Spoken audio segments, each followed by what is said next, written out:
I would love you to call the head of every agency, network, studio, and talk show and ask them, what's the problem with Kathy Griffin? And there seems to be a problem.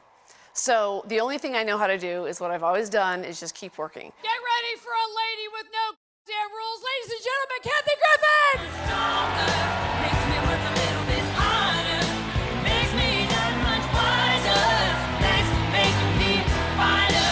Oh, we have so much to discuss. I have so much new shit. It's untried.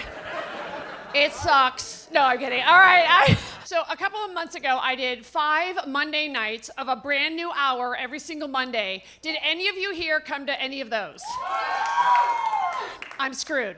No, I'm kidding. I have a film coming out. It's a feature film. It's a docu-comedy. You heard me. The first third's documentary, and it's raw, and I mean ugly crying. It's the no makeup, ugly crying. And then it's just concert hilarity, comedy concert hilarity. And it's because it was a TV special I couldn't sell. I'm gonna be honest, I couldn't sell it. I was completely shocked by the amount of blowback. I really thought a few people would take notice. I knew it was a strong statement. I also know about the history of that kind of imagery. That image came out looking more graphic than when we shot it. For example, the photographer, he did some photoshopping because when we first held up the Halloween mask, and that's all it was, and put the ketchup on it, it kept folding because it was a Halloween mask. So I went upstairs and got one of my styrofoam wig heads, and I said, well, let me put this wig head behind it.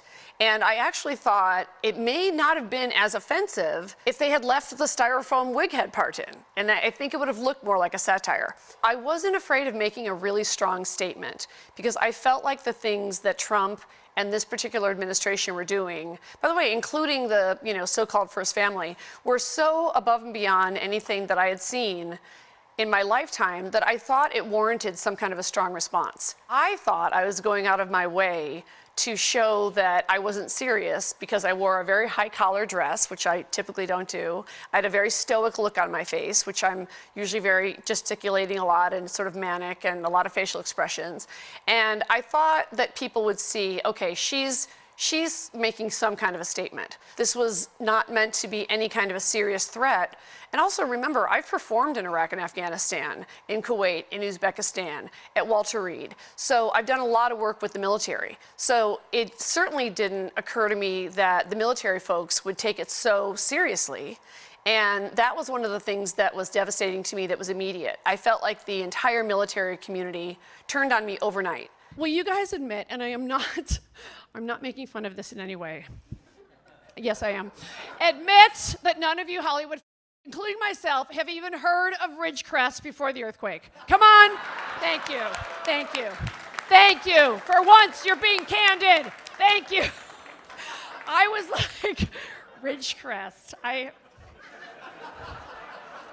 honey, I've played everywhere. I played a racino. A racino. And do you know what that is? It's a half racetrack, half casino. I learned very quickly who my friends weren't, and it's most of the people that I knew. So most of the friends that I lost, I'd say I lost about 75% of my friends, never came back. I feel like what happened to me was a very easy to digest for the American public, a way to chip away at the First Amendment when you don't like what the First Amendment is. For the first few months, I was really frightened every time I went out because every time I left this house, there'd be an incident and somebody would physically grab me or get in my face and scream at me. It still happens to me sometimes. Made me think about my comedy, and then I don't mean to quote Trump, but then I kind of wanted to double down. Everyone I met with said, and this was including agents, producers, every single person those first few months said, don't ever mention Donald Trump's name again. Don't ever refer to this incident again. Soften yourself, clean up your act, try to be a mom on a sitcom or something. And I just thought, well, I'm not doing any of those things anyway, and that's not what bought this house, and that's not what won me my awards and gives me joy in life.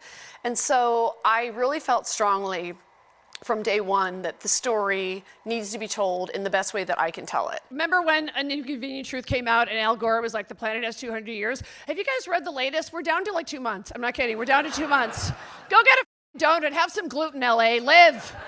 You've got 6 weeks. Performing means everything to me, you know, and the greatest lesson was that I did learn that even the president and the Department of Justice, even the full power of the government cannot stop people from buying tickets.